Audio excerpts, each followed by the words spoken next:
भाई गाओ और भाई सॉन्ग, अब मुझे एक प्रश्न पूछने दें। आप लोग ये गवाही देते हैं कि प्रभु यीशु पहले ही आ चुके हैं। वे सर्वशक्तिमान परमेश्वर हैं। उन्होंने कई सत्य व्यक्त किए हैं। वे अंतिम दिनों का न्याय का कार्य कर रहे हैं। क्या यह सच है? हाँ, सच है। मुझे लगता है कि यह असंभव है। हमने हमेशा यही कहा है कि परमेश्वर के वचन व कार्य बाइबल में लिखे हुए हैं। परमेश्वर के शब्द और कार्य बाइबल के बाहर कहीं नहीं है। वास्तव में। आमीन। हम मानते हैं प्रभु में विश्वास बाइबल के पथ से भटक नहीं सकता। जो बाइबल का पालन करेगा वह स्वर्ग के राज्य में जाएगा। आमीन। क्या इस बात में आपको कुछ गलत लगता है? जरा इस पर रोशनी डालें। एल्डर ल्यू सही है। परमेश्वर के वचन और उसका कार्य सब बाइबल में ही है। आमीन। परमेश्वर बाइबल से परे बात और काम नहीं कर सकते। बाइबल के बाहर उद्धार संभव नहीं है। बाइबल परमेश्वर की प्रतिनिधि है। आमीन। हमारा विश्वास बाइबल पर आधारित है। सही कहा। बाइबल से भटकना प्रभु के साथ धोखा है। आमीन। क्या आप लोग इस तथ्य पर यकीन नहीं करते? ये सही है। परमेश्वर के वचन और कार्य बाइबल के अंदर हैं। चाहे जो हो जाए, हम सभी को बाइबल का समर्थन करना चाहिए। आमीन। ये सही है ना? प्रभु में आस्था के लिए बाइबल काफी है। आमीन। वे गलत हैं। हमें जिनकी सराहना ये बात करनी भी सही चाहिए है। वे परमेश्वर हैं। हम इसे नजरअंदाज कैसे कर सकते हैं? हाँ, तुम ठीक कह रही हो। हाँ, क्या ऐसा भी हो सकता है? बिल्कुल सोचने वाली बात है। भाइयों और बहनों, आपने अभी कहा कि परमेश्वर के वचन एवं कार्य बाइबल के अंदर समाये हैं, कि बाइबल में परमेश्वर द्वारा उद्धार के बारे में सब है और परमेश्वर के वचन और कार्य बाइबल के बाहर कहीं नहीं है। संपूर्ण धार्मिक विश्व भी ये मानता है। ऐसा लगता है कि कोई भी इस दृष्टिकोण की मान्यता सुनिश्चित नहीं कर सकता। पहले हम सभी मुद्दों पर बाइबल के अनुसार विचार करते थे।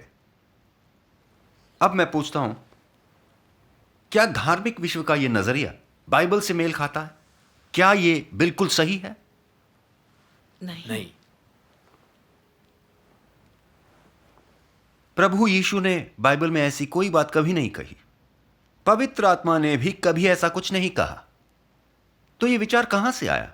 मुझे बताएं, यह कहां से आया विचार है? मुझे बताइए ये कहां से आया विचार है? ठीक है, चलिए बात करते हैं कि यह विचार कहां से आया। चलिए बात करते हैं। ठीक है, असल में यह मुद्दा इतना कठिन नहीं है। पक्के तौर पर कहा जा सकता है कि धार्मिक विश्व की यह अवधारणा पूरी तरह मनुष्य की कल्पना की उपज है। हाँ, मनुष्य की अवधारणा एवं कल्पना। मैं ऐसा क्यों कहता हूं?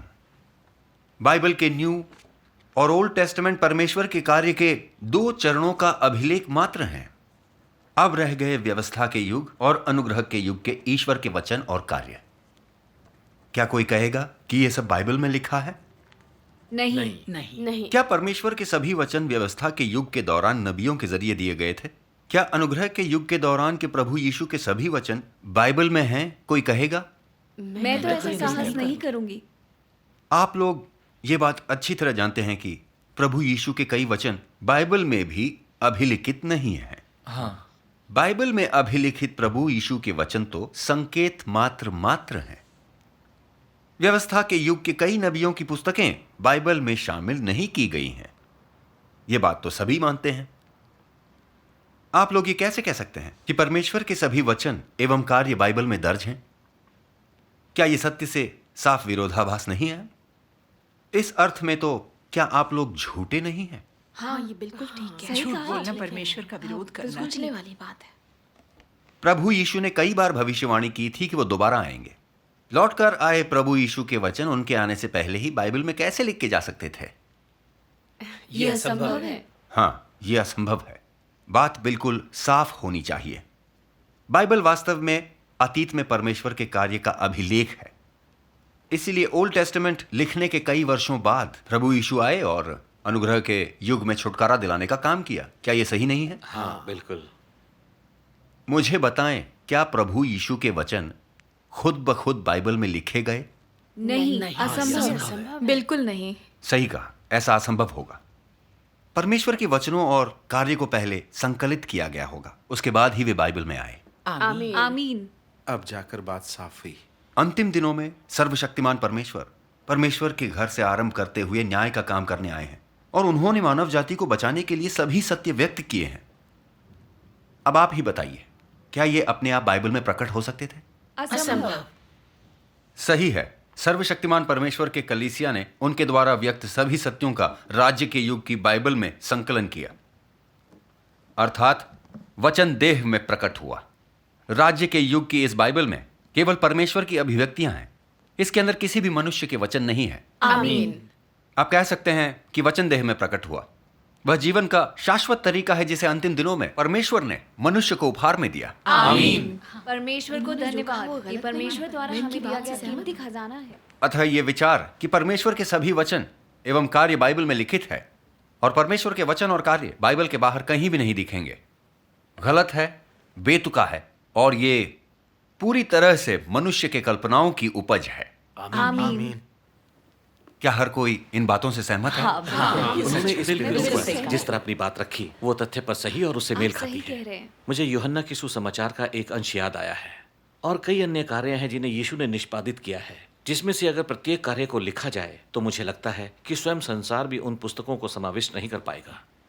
बाइबल के इस अंश में साफ है कि बाइबल प्रभु यीशु के सभी वचनों एवं कार्यों का अभिलेख नहीं है। बाइबल एक अति सीमित ब्यौरा है जो विस्तृत ब्यौरा नहीं है। तो हम कैसे कह सकते हैं कि बाइबल में परमेश्वर के सभी वचनों और कार्य का अभिलेख शामिल है? हाँ, बिल्कुल ये सही ठीक। है। अच्छा, आप क्या कहेंगे? क्या ये एक सफेद झूठ नहीं है?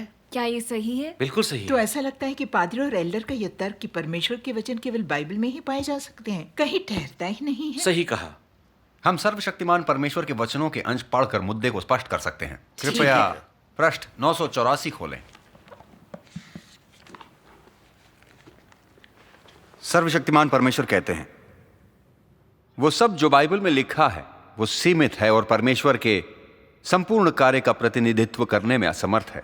400 समाचारों में से 100 से कुछ कम अध्याय हैं कुल मिलाकर, जिनमें कुछ निश्चित संख्या में घटनाओं का वर्णन दिया गया है, जैसे कि यीशु का अंजीर के वृक्ष को श्राप देना, प्रभु को पतरस के 3 इनकार करना, क्रूस पर चढ़ने और पुनरुत्थान के बाद यीशु का अनुयायियों को दिखाई देना, उपवास के बारे में शिक्षा देना, प्रार्थना के बारे में शिक्षा देना, तलाक के बारे में शिक्षा देना, यीशु का जन्म और वंशावली, यीशु द्वारा अनुयायियों की नियुक्ति इत्यादि। ये बस कुछ ही बातें हैं जिन्हें लिखा गया है।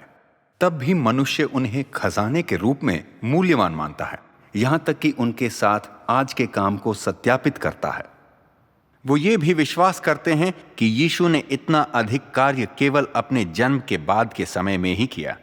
ये ऐसा है कि मानो वे विश्वास करते हैं कि केवल परमेश्वर ही इतना अधिक कर सकते हैं कि आगे कोई काम नहीं हो सकता है। क्या यह हास्यास्पद नहीं है? आइए अब पृष्ठ 1274 खोलें। मैं पढ़ूंगा। उस समय यीशु ने अनुग्रह के युग में अपने अनुयायियों को उपदेश की एक श्रृंखला कही, जैसे कि कैसे अभ्यास करें, कैसे एक साथ इकट्ठा हों, प्रार्थना में कैसे मांगें, दूसरों के साथ कैसे व्यवहार करें इत्यादि। जो कार्य उसने किया वो अनुग्रह के युग का था और उन्होंने केवल ये प्रतिपादित किया कि शिष्य और वे जिन्होंने परमेश्वर का अनुसरण किया कैसे अभ्यास करें। उसने केवल अनुग्रह के युग का ही कार्य किया और अंतिम दिनों का कोई कार्य नहीं किया। प्रत्येक युग में परमेश्वर के कार्य की स्पष्ट सीमाएं हैं। वो केवल वर्तमान युग का कार्य करता है और वो कभी भी कार्य का आगामी चरण अग्रिम में नहीं करता है। केवल इस तरह से उनका प्रत्येक युग का प्रतिनिधि कार्य सामने लाया जा सकता है। यीशु ने अंतिम दिनों के केवल संकेतों के बारे में बात की। इस बारे में बात की कि किस प्रकार से धैर्यवान बने और कैसे बचाए जाएं, कैसे पश्चाताप करें और स्वीकार करें, और साथ ही क्रॉस को कैसे सहें और साथ ही पीड़ाओं को कैसे सहन करें। उसने कभी भी नहीं कहा कि अंतिम दिनों में मनुष्य किस में प्रवेश करना चाहिए या परमेश्वर की इच्छा को किस प्रकार से संतुष्ट करें। वैसे तो क्या अंतिम दिनों का परमेश्वर का कार्य बाइबल के अंदर खोजना भ्रांति का कार्य नहीं होगा? बाइबल को अपने हाथों में केवल पकड़कर तुम क्या विचार कर सकते हो? बाइबल का व्याख्याता हो या उपदेशक, आज के कार्य को कौन पहले से जान सकता है? यदि तुम व्यवस्था के युग के कार्य को देखने की इच्छा करते हो, ये देखना चाहते हो कि इजरायली किस प्रकार यहोवा के मार्ग का पालन करते हैं, तो तुम्हें पुराना नियम अवश्य पढ़ना चाहिए। यदि तुम अनुग्रह के युग के कार्य को समझना चाहते हो, तो तुम्हें नया नियम अवश्य पढ़ना चाहिए। किंतु तुम अंतिम दिनों के कार्य को किस प्रकार देखते हो? तुम्हें आज के परमेश्वर की अगुवाई को स्वीकार अवश्य करना चाहिए और आज के कार्य में प्रवेश करना चाहिए, क्योंकि ये नया कार्य है और किसी ने भी पूर्व में इसे बाइबल में दर्ज नहीं किया है। आज का कार्य एक पथ है जिस पर मनुष्य कभी नहीं चला और एक तरीका है जिसे किसी ने कभी नहीं देखा है। ये वो कार्य है जिसे पहले कभी नहीं किया गया है। ये पृथ्वी पर परमेश्वर का नवीनतम कार्य है। कौन आज के कार्य के प्रत्येक अंश को बिना किसी चूक के पहले से ही दर्ज कर सका होगा? कौन इस अति पराक्रमी, अति बुद्धिमत्तापूर्ण कार्य को इस पुरानी घिसी पिटी पुस्तक में दर्ज कर सकता है जो परंपरा का अनादर करता है? आज का कार्य इतिहास नहीं है। और वैसे तो यदि तुम आज के नए पथ पर चलने की इच्छा करते हो, तो तुम्हें बाइबल से दूर अवश्य जाना चाहिए। तुम्हें बाइबल के भविष्यवाणियों या इतिहास की पुस्तकों के परे अवश्य जाना चाहिए। केवल तभी तुम इस नए पथ पर उचित तरीके से चल पाओगे और केवल तभी तुम एक नए राज्य और नए कार्य में प्रवेश कर पाओगे। आमीन। परमेश्वर को धन्यवाद। हाँ, बिल्कुल ठीक। मैं आपकी बात से सर्वशक्तिमान परमेश्वर का वचन सत्य से एकदम मेल खाता है। बाइबल व्यवस्था के युग और अनुग्रह के युग के दौरान के ईश्वर के वचनों और कार्यों का एक अभिलेख मात्र है। अंतिम दिनों के परमेश्वर के वचन एवं कार्य बाइबल में पहले से नहीं लिखे जा सकते थे। सही है। हम दावा करते थे कि परमेश्वर के सभी वचन एवं कार्य केवल बाइबल में है, पर यह बात परमेश्वर के कार्य के सत्य के साथ मेल नहीं खाती। हाँ, यदि हमारा विश्वास केवल बाइबल पर आधारित है, तो हम अंतिम दिनों के परमेश्वर के कार्यों की खोज व उनका अध्ययन नहीं करते हैं और प्रभु यीशु के लौटने को स्वीकार नहीं करते। इस तरह परमेश्वर हमें त्याग ही देंगे। ये प्रभु यीशु के इन वचनों को पूरा करता है। मैं तुम लोगों को कभी नहीं जानता था, तुम अधर्मियों, मुझसे दूर चले जाओ। यदि हम प्रभु के आने पर उनका स्वागत नहीं करते हैं, तो क्या ये धोखा नहीं होगा? बाइबल और प्रभु के नाम का अनुसरण करना कैसे धोखा होगा? मैं आप लोगों से सहमत नहीं हूँ। कितनी बार पादरियों और एल्डरों ने हमें ये बताया है कि चाहे जो हो जाए, अपनी आस्था में हमें बाइबल पर टिके रहना है। केवल बाइबल को मानकर हम स्वर्ग के राज्य में जा सकते हैं। आमीन। ये संभवतः गलत कैसे हो सकता है? हाँ, पादरी और एल्डर शायद गलत नहीं हो सकते। आप हमेशा पादरी और एल्डर को ही क्यों सुनते हैं? आप कहती हैं कि केवल बाइबल का अनुसरण करके हम स्वर्ग के राज्य में जा सकते हैं। मेरा सवाल है, क्या बाइबल में इसका कोई प्रमाण है? क्या प्रभु यीशु ने कभी ऐसा कुछ कहा था? क्या पवित्र आत्मा ने कभी ऐसा कहा था? तो फिर बताइए, ये विचार आया कहां से? ये सही है, ऐसा कोई प्रमाण नहीं है। इस विचार के साथ एक गंभीर समस्या है। बाइबल का संकलन मनुष्यों ने किया था, परमेश्वर ने नहीं। इसीलिए यह स्वाभाविक है कि कुछ चीजें छूट गई थी और कई त्रुटियां हुई थी। क्योंकि मनुष्य को परमेश्वर द्वारा परिपूर्णता नहीं मिली थी, तो उसके पास सत्य का अभाव था। मनुष्य यह भेद करने में असमर्थ था कि कौन सी बात परमेश्वर से आई है और कौन सी मनुष्य से। वे मनुष्यों के अनुभवों और गवाहियों में विचलनों को नहीं पहचान सकते थे। सही है। इसके अलावा सत्य एवं विवेक के अभाव में मनुष्य ने प्रायः वो चुना जो उसे अपनी कल्पना एवं मत के अनुसार अच्छा लगा और उन बातों को मिटा दिया जो परमेश्वर से आई पर उसकी सोच से मेल नहीं खाती थी। इस प्रकार वो और गलतियां करने लगा। तो अनिवार्य रूप से मनुष्य ने बाइबल का संकलन करते समय गलतियां की।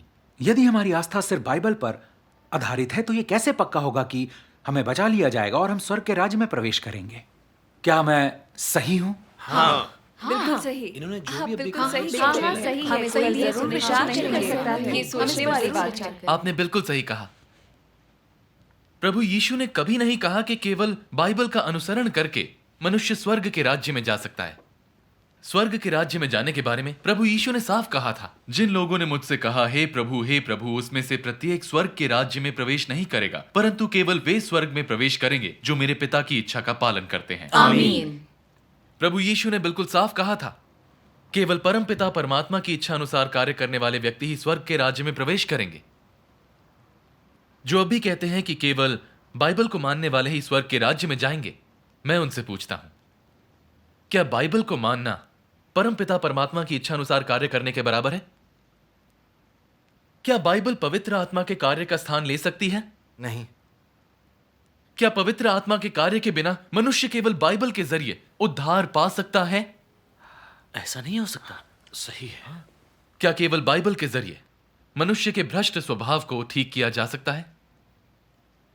क्या उसके जीवन स्वभाव को बदला जा सकता है? हाँ, सही कहा। नहीं, आपको क्या लगता है? क्या केवल बाइबल को समझने से मनुष्य परमेश्वर को जान सकता है? बिल्कुल नहीं। सही है। सही है। जैसा कि सब जानते हैं, फरीसियों को बाइबल की अच्छी समझ थी, तो फिर उन्होंने प्रभु यीशु को सूली पर क्यों चढ़ाया? जब प्रभु यीशु आए तो उन्होंने बाइबल के महान व्याख्याता फरीसियों को श्राप क्यों दिया? क्या बाइबल के जरिए आप परमेश्वर की वाणी को पहचान सकते हैं? क्या स्वर्गारोहण कर आपको परमेश्वर के राज सिंहासन के सामने पहुंचा दिया गया है? क्या इसका अर्थ यह है कि आप मेमने के विवाह भोज में आए हैं? क्या आप लोगों के पास इन प्रश्नों का उत्तर है?